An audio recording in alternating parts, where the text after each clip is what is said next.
Atos 12, irmãos amados, a partir do versículo 12 também. E considerando ele nisto, foi à casa de Maria, mãe de João, que tinha por sobrenome Marcos, onde muitos estavam reunidos. E o que, irmãos? Orar. A prática da igreja de Cristo, em todos os tempos, irmãos. A igreja reunida ora.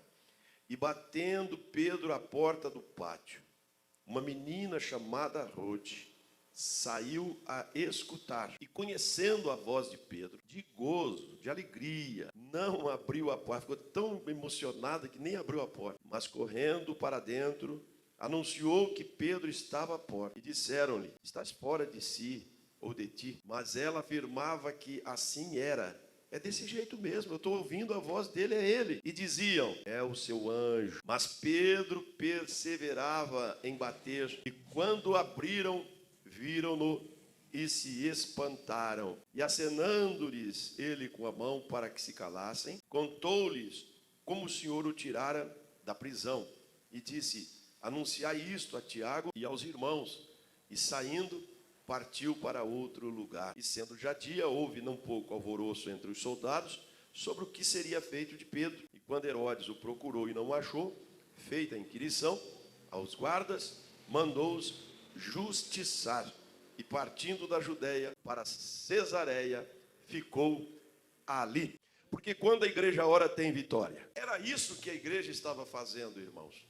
O capítulo 12, desde o seu início, começa discorrendo sobre aquele momento que a igreja estava vivendo. Diz assim que por aquele mesmo tempo, o rei Herodes estendeu as mãos sobre alguns da igreja para os maltratar, matando a espada Tiago, irmão de João, e vendo que isso agradara aos judeus, continuou mandando prender também a Pedro.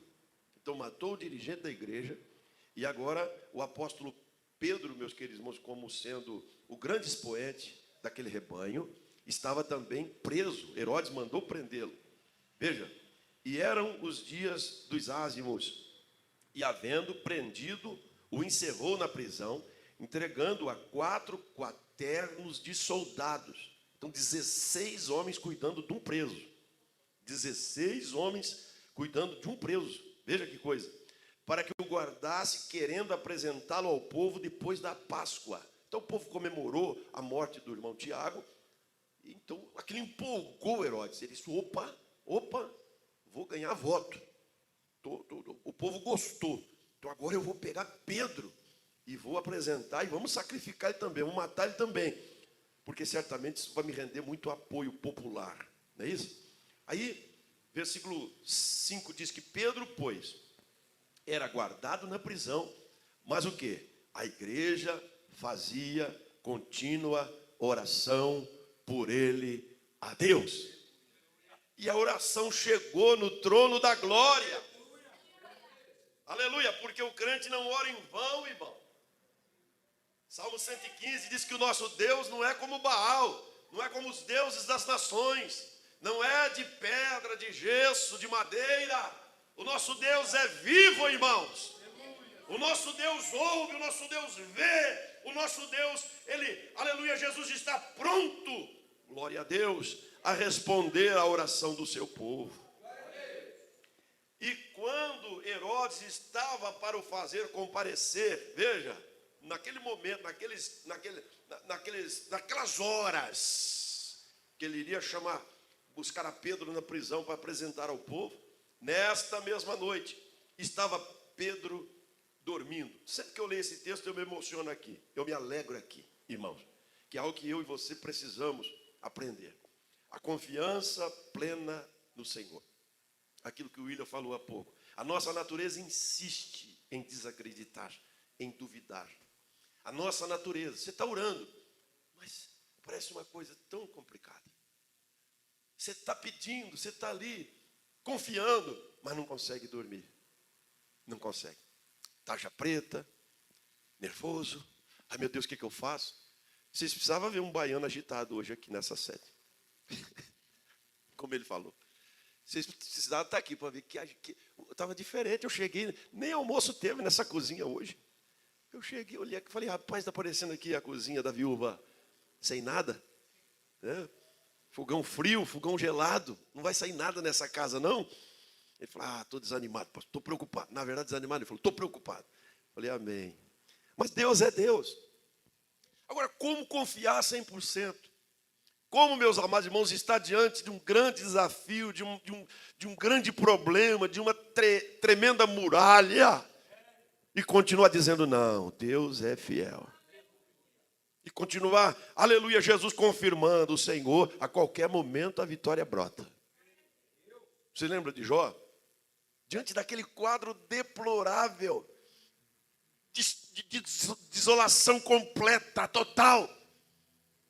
Não bastasse perder tudo que tinha, não bastasse perder todos os filhos, não bastasse, meus queridos irmãos, perder a saúde, o desprezo ainda por cima. Vamos ver lá rapidinho, irmãos. Olha o que ele fala no 29. Vamos ler o 29. Quem me dera ser como eu fui nos meses passados, como nos dias em que Deus me guardava, quando fazia resplandecer a sua lâmpada sobre a minha cabeça, e quando eu pela luz caminhava pelas trevas, como fui nos dias da minha mocidade, quando o segredo de Deus estava sobre a minha vida. Ele trazendo à memória os dias de comunhão, os dias em que ele esteve diante do Senhor e o Senhor o prosperava.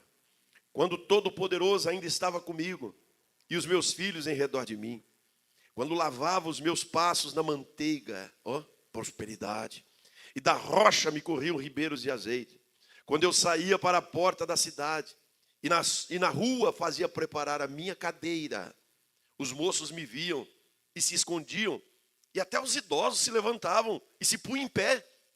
Chegou Jó. Gente, Jó está aqui.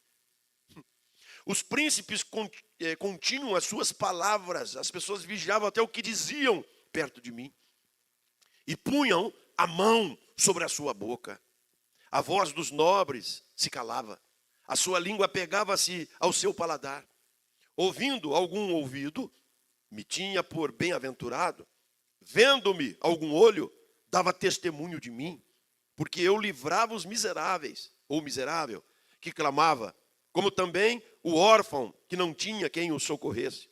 A bênção do que ia perecendo vinha sobre mim, e eu fazia que rejubilasse o coração da viúva. Eu fazia justiça para ela. Vestia-me da justiça, e ela me servia de vestimenta, como manto e diadema era a minha justiça. Eu me fazia de olhos para o cego, de pés para o coxo. Dos necessitados era o pai, e as causas de que eu não tinha conhecimento, inquiria com diligência. E quebrava o queixo do perverso. Eu peitava eles. E dos seus dentes tirava a presa. Que homem bom. E dizia no meu ninho expirarei e multiplicarei os meus dias como areia. Isso ele pensava. Mas daí você volta para o capítulo 19. É rapidinho, meus amados. Acompanhe que vale a pena. Glória a Deus. Capítulo 19 agora. Olha o estado. Glória a Deus. Ele diz assim, a partir do versículo 9. Da minha honra me despojou e tirou-me a coroa da cabeça. Quebrou-me de todos os lados. E eu me vou. E arrancou a minha esperança como uma árvore, e fez inflamar contra mim a sua ira. Me reputou para consigo como os seus inimigos. É assim que ele via a prova que ele estava passando. Deus está me vendo como seu inimigo. Tudo aconteceu junto e misturado ao mesmo tempo. Deus só pode estar me vendo como inimigo. Aí diz assim, fez inflamar contra mim a sua ira. Me reputou para consigo como seus inimigos. Juntas vieram as suas tropas e prepararam contra mim o seu caminho. Veja, irmãos. E se acamparam ao redor da minha tenda. Pois longe de mim, os meus irmãos. Veja, pois longe de mim, a meus irmãos. E os que me conhecem como estranhos se apartam de mim. Então, não era só o sofrimento em si de ter perdido tudo, mas a desesperança de não ter nenhum amigo que se aproximasse dele mais.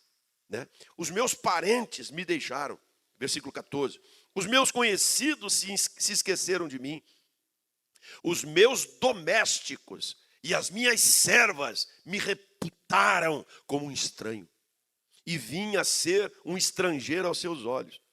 Chamei a meu criado e ele não respondeu. Cheguei a suplicar com minha própria boca. O meu hálito se fez estranho à minha mulher. Veja, tanto que supliquei o interesse dos filhos do meu corpo. Até os pequeninos, até as crianças me desprezam. E levantando-me eu, falam contra mim.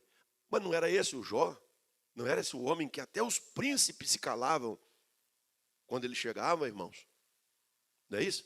Agora, nesse estado, todos os homens da minha confidência me abominam. E até o que eu amava se tornaram contra mim. Os meus ossos se apegaram à minha pele e à minha carne. Escapei só com a pele dos meus dentes. Veja, meus amados. Lá no versículo 25,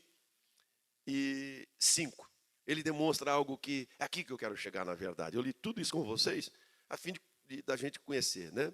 Mas o que eu queria chegar era aqui, nesse ponto com vocês. Vivendo esse drama, essa situação, no entanto, Jó disse assim: eu sei que o meu Redentor vive, e que por fim se levantará sobre a terra. E a fé dele era tanta, era tamanha, que ele disse: e depois de consumida a minha pele, contudo ainda em minha carne verei a Deus. Eu vou ver por mim mesmo, e os meus olhos e não outros o contemplarão. E por isso as minhas entranhas se consomem no meu interior. Eu vou ver. Ele estava dizendo, esses olhos aqui. Isso é fé, irmão. Não, uma fé extraordinária. Uma fé que eu acho impressionante. Naquele estado, a própria mulher chegou nele e disse assim: homem, amaldiçoe teu Deus, para de sofrer. Morra, morra, morra. Vai ser melhor para você. Não tem gente que diz aí, diante de algumas lutas, nem a terça parte de Jó, né, irmão? Nada a ver com Jó. Sofre alguma adversidade e começa, vida miserável. Eu podia ter morrido. Melhor para mim era morrer. O que adianta viver? Às vezes por uma bobagem. Mas pessoas dizem isso. E Jó experimentou a mais profunda das amarguras. Irmãos, todavia, no seu íntimo, no seu coração, aleluia, ele dizia: eu sei que o meu Redentor vive. Quem sabe que o teu Redentor vive? Quem crê que o teu Redentor vive? Então vamos voltar para o nosso texto. Pedro dormia. Pedro dormia. Eu fico maravilhado com isso aqui, irmão. Como é que vai dormir, irmão? Uma pessoa sentenciada à morte? Como é que vai dormir? Alguém que está naquele estado, naquela pressão, irmãos queridos. Louvado seja Deus. Mas o homem dorme. E dorme tranquilo, dorme sossegado, dorme o sono do justo. Dorme amparado pelos anjos. Dorme mesmo. Porque diz o versículo aqui, 6, eu vou repetir. Quando Herodes estava para fazer comparecer, nessa mesma noite estava Pedro dormindo entre 2 soldados, ligado em 2 cadeias. E os guardas diante da porta guardavam a prisão. E eis que sobreveio o anjo do Senhor, e resplandeceu uma luz na prisão. E tocando a Pedro de lado, despertou, dizendo: levanta-te depressa. E caíram das mãos as cadeias. E disse o anjo: cinge-te e ata as suas sandálias. E ele assim fez. E disse mais: lança as costas da tua capa e segue-me. Agora, veja que coisa importante aqui, querido. No 9 diz que, e saindo seguia. E não sabia que se era real, ou se estava o que estava sendo feito pelo anjo, ou se era alguma visão. E quando passaram a primeira e segunda guarda, chegaram à porta de ferro que dá para a cidade, a qual se lhes abriu por si mesma. E tendo saído, percorreram uma rua, e logo o anjo se apartou dele. E Pedro, tornando a si, veja lá, disse: agora eu sei, agora a ficha caiu. Eu sei que verdadeiramente o Senhor enviou seu anjo e me livrou da mão de Herodes e tudo o que o povo dos judeus esperava. Irmãos, mas tudo isso, vejam vocês, a igreja pediu, naqueles primeiros versículos que eu fiz leitura com a amada igreja, os 5. Não é? A igreja fazia contínua oração por ele a Deus. Aleluia. E agora Pedro estava ali. Para onde eu vou? Para onde o crente vai, né, irmão? Glória a Deus. Se é para contar bênção, ele vem para a igreja. Se é para buscar socorro, ele vem para a igreja. Se é para comunhão, ele vem para a igreja. Se é para se alegrar, para glorificar, ele vem para a igreja. Aqui é o lugar do crente. Aqui é o lugar do crente, irmão. Glória a Deus, aleluia. Aqui nos reunimos para louvor do nome daquele que vive e reina para sempre. Diga graças a Deus. Quem tem prazer de estar na casa de Deus, já me chamaram de igrejeiro, irmão, para me humilhar. Nasceu igrejeiro. E eu recebi aquilo com tanta gostosura. Eu dei, foi glória a Deus. Eu fiquei, foi feliz. Você acha mesmo? Você é igrejeiro, rapaz. Seu negócio é igreja. Pois eu sou. Louvado seja o nome do Senhor. E que prazer eu tenho de estar aqui, irmão. Pode ter 2 pessoas no culto. Eu prego igual, oro igual. Comigo não tem tempo ruim. Eu gosto. É algo que o Senhor colocou no meu coração. Pode a igreja estar assim, pode estar mais cheia. Não importa. A alegria é a mesma. Porque esta é a casa do Senhor. Aqui foi onde Jesus me salvou, irmão. Me resgatou, me tirou do mundo de trevas, me colocou, me plantou aqui, Salmo 92. E eu quero chegar à minha velhice, se o Senhor me conceder longevidade, com essa mesma alegria. Vocês vão me receber um dia aqui em Bauru, porque nós não vamos ficar aqui o tempo todo, né, irmão? Um dia nós vamos embora. Mas nós vamos voltar. E vocês vão me ver aqui velhinho, quem sabe até com uma bengalinha para vir aqui para o altar. Mas vou vir, William, com a mesma alegria, glorificando o meu Jesus. Aproveita, irmãos. Vocês que são jovens, aproveita, viu? Oh, coisa boa. Agora veja só, quando ele chega na casa, estavam lá os irmãos reunidos em oração, ele bate palmas, ou bate na porta, diz que a mocinha, a jovem, vem saber quem era. Até porque os irmãos estavam amedrontados, né, irmão? Um tempo de muita perseguição, de muita luta, não é à toa que eles estavam lá orando escondidinhos, né? Quietinhos lá. Não, eles estavam com justa razão, porque a perseguição era intensa por parte de Herodes. Aí ele chega, bate na porta, a menina vem e fica tão feliz quando ouve a voz do irmão Pedro, que ela, ao invés de abrir a porta, ela volta correndo para contar para os outros irmãos. Eu não sei se já aconteceu isso com os irmãos. A pessoa não sabe, ela fica tão alegre, tão feliz, que ela não sabe o que faz, fica meio tantã. Aí corre para lá, corre para cá, correu lá entre os irmãos e foi dar a notícia. Para surpresa dela, a Bíblia diz que os irmãos ouviram e não acreditaram. É importante a gente observar isso aqui, irmão. Como é que você ora por uma coisa, você pede por uma coisa, você entrega na mão do Senhor. Aleluia.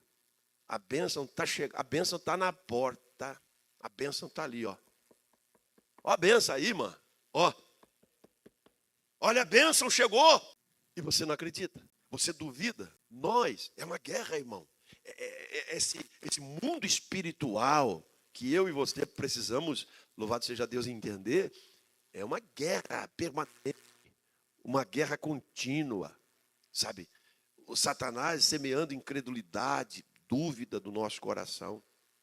Se inscrever em uma igreja como a nossa, uma igreja pentecostal, uma igreja que crê nos dons espirituais, isso aqui é um terreno fértil para o diabo semear dúvida nos corações. Para Satanás dizer, não é assim, não é bem assim. Se inscrever, a gente está pregando a palavra, ensinando a verdade para a pessoa renunciar ao mundo, ao pecado. O diabo vem na cabeça da pessoa, não é bem assim. Mas como que não é? A pessoa vivendo uma vida suja, uma vida carregada de moralidade, de vícios, de perturbações. E o diabo está ali matando, destruindo. Aí ele ouve uma palavra dessa de redenção. E se não for uma pessoa, irmãos, com sangue no olho, decidida, dizendo, não, eu recebo, é Deus me dando uma oportunidade de livramento, ele sai daqui, às vezes, até pior. Mais incrédulo, mais duvidoso, mais sem entender absolutamente nada. Achando que é balela, que é conversa de pastor, que é apenas e tão somente dogma religioso, e não tem nada disso. Aleluia. O Senhor está aqui para pôr em liberdade os cativos. É uma guerra, irmão. O campo espiritual, irmãos, é uma guerra travada todos os dias. E eu e você precisamos vencer. Glória a Deus. Aí eles conversam. E a menina insiste, não, é Pedro. Eu tenho certeza que é Pedro. Não é, menina, é o anjo dele. Até isso eles invocaram. É o anjo dele. Não pode. Pedro está preso, vai ser morto. Mas a igreja não está orando? Irmãos queridos. Então, vença a dúvida, irmão. Vença essa incerteza. Vença essa incredulidade. Creia no que você está pedindo. Jesus diz, quem pede, recebe. Quem busca, encontra. Quem bate, a porta se abre. Clama a mim, diz a palavra, e eu responder-te-ei. Busque ao Senhor. Não deixa a dúvida invadir seu coração. Aí, louvado seja Deus, eles vão lá. Mas então, Pedro insistia, eles foram lá, abriram a porta e era Pedro. Glória a Deus, era Pedro. Entrou para contar como Deus o livrara, né, daquela prisão. Vocês recebem essa palavra, irmãos? Eu poderia falar, aleluia, Jesus, só para encerrar. Eu gosto daquele texto de Lucas, irmãos. Lucas, lá nos seus primeiros capítulos, quando do nascimento do João Batista, que os irmãos conhecem muito bem também, né? Glória a Deus. Eu acho encantadora aquela palavra, louvado seja Deus, quando o anjo aparece para Zacarias. Louvado seja Deus. Vamos ver se eu encontro aqui para mostrar para vocês. No capítulo 1, versículo, vamos ler do versículo 18. Não, vamos ler um pouquinho antes para tomar pé do assunto e daí eu vou encerrar. Vamos ler do 12. Então Zacarias, vendo, turbou-se e caiu em temor, turbou-se e caiu temor sobre ele. Mas o anjo lhe disse: Zacarias, não temas, porque a tua oração foi ouvida, e Isabel, tua mulher, te dará à luz um filho, e chamarás o seu nome, como é que está aí, irmão?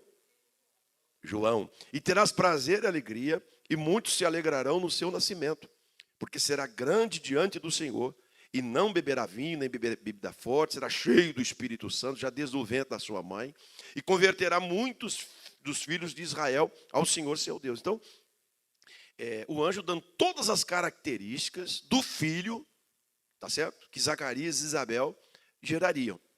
Aí o 17 diz: irá diante dele o espírito e poder de Elias, para converter os corações dos pais aos filhos e os rebeldes à prudência dos justos, com o fim de preparar ao Senhor um povo bem disposto. Aí no 18, lá vem Zacarias. Ô Zacarias. Então disse Zacarias ao anjo: como saberei isso? Pois eu já sou velho e minha mulher avançada em idade. Está orando a vida inteira, não foi isso que o anjo falou? A tua oração foi ouvida. Orando a vida inteira, já era velho. Né? Já era velho. Aqui ele e Isabel já eram, como ele próprio diz, já é da idade avançada. Oraram toda a juventude do casamento. Oraram toda a meia-idade. Agora é velho. Chega a promessa. O Senhor disse: chegou a vitória. Valeu a pena você esperar. Você orou e a sua oração foi ouvida. Aí Zacarias mostra a luta que eu e você temos. Que nós como igreja temos. Louvado seja. Oramos, pedimos incessantemente, apresentamos, e quando a vitória chega, a gente consegue duvidar do anjo. E ele diz: mas como que isso vai acontecer? Eu e minha mulher já nessa idade. O anjo fica bravo, o anjo fica indignado. E respondendo o anjo disse: eu sou Gabriel, que assisto diante de Deus. Eu fui enviado a falar-te e dar-te estas alegres novas. Eu estou te contando uma bênção, rapaz. Eu estou dizendo que a tua oração foi ouvida, que a vitória chegou. Agora, por quanto você está duvidando? Eis que ficarás mudo e não poderás falar, até o dia em que as coisas aconteçam. Porquanto não creste nas minhas palavras, que a seu tempo hão de se